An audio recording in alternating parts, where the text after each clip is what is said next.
Despite the victories of Gandhi and his passive resistance campaign in 1913, racial antagonism towards ex-indentured Indians would continue. Some men and women proved their resilience though by establishing small settlements across Natal. They built shops and shacks not far from the white central area, starting out as shopkeepers who would later be supplemented by the immigrant traders. The areas west of West Street and northern Field Street, as well as Stamford Hill, became the most popular for settlement. The appeal of the area was enhanced by the erection of places of worship, such as mosques and temples. Freedom was never a given for these communities. Legislation that served to restrict settlers as much as possible was passed, and transgressors were harshly punished.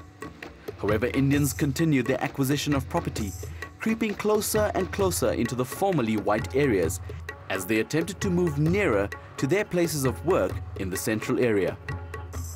By 1911, these areas were predominantly Indian.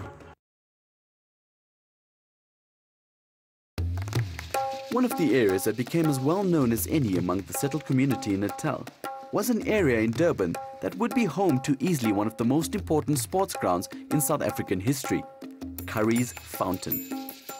Curries, as it's affectionately known by those who lived there, became a hub of all sorts of activity for the community. Sports, mainly cricket and soccer, was the obvious attraction. Before Curries Fountain, sport had been bedeviled by the government's attempts to keep the different races apart. However, African, Indian and coloured people would have none of this and promptly set up matches that willfully betrayed the barriers imposed on them.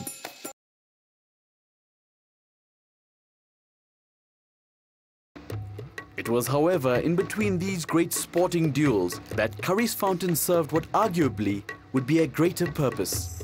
It quickly became a space where some of the most progressive political minds of the time, including Fatima Mir, would later address huge masses of people in rebuke of the country's racist laws. And as the struggle against apartheid grew, so did the number of political rallies held at Curries. Men and women from across the black, coloured, white and Indian communities gathered to push their agenda for a free and democratic South Africa.